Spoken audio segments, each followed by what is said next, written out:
కృష్ణలంక మాజీ CI నాగరాజును police కస్టడీకి ఇస్తూ విధించిన షరతులపై సిట్ అధికారులు హైకోర్టును ఆశ్రయించారు.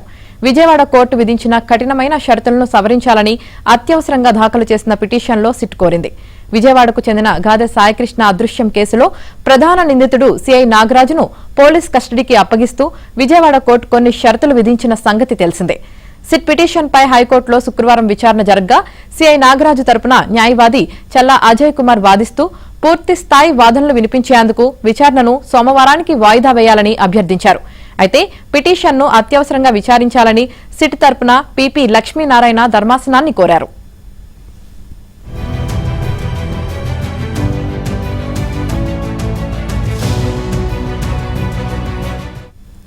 ఇక ఇరువైపుల వాదనలు పరిగణలోకి తీసుకున్న హైకోర్టు న్యాయమూర్తి జస్టిస్ కుంచం మహేశ్వరరావు విచారణను ఆదివారానికి వాయిదా వేశారు. ఈ నెల 3వ తేదీ నుండి 10 వరకు నాగరాజును పోలీస్ కస్టడీకి అప్పగిస్తూ విజయవాడ 2వ అదనపు judicial first class magistrate court పలు కఠినమైన షరతులు విధిస్తూ ఈ నెల 2న ఉత్తర్వులు జారీ చేసింది.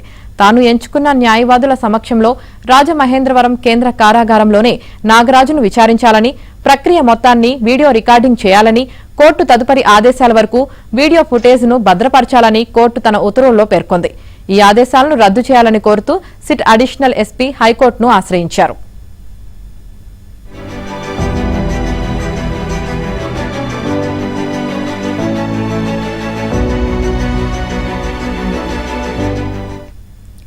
ఇక విజయవాడ కోర్టు విధించిన షరతులు సిట్ దర్యాప్తునకు ఆటంకం కలిగించేలా ఉన్నాయని సిట్ తరపున పీపీ లక్ష్మీనారాయణ వాదనలు వినిపించారు.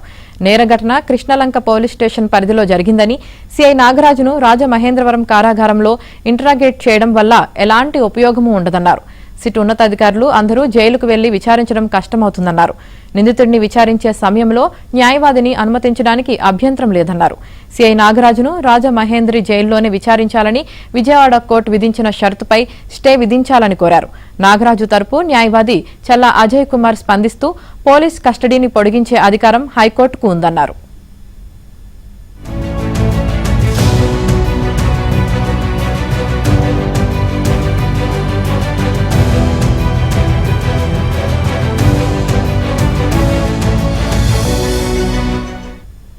ఇక అనుమానాస్పద మరకలు ఉన్న ఒక లాఠీ, ఎముకలు, కాలిన బూడిద, సగం కాలిన స్టీల్ మణికట్టు గొలుసు, ఇతర వస్తువులను ఫోరెన్సిక్ పరీక్షల కోసం సీజ్ చేశామని సిట్ అదనపు ఎస్పీ పిటిషన్లో పేర్కొన్నారు.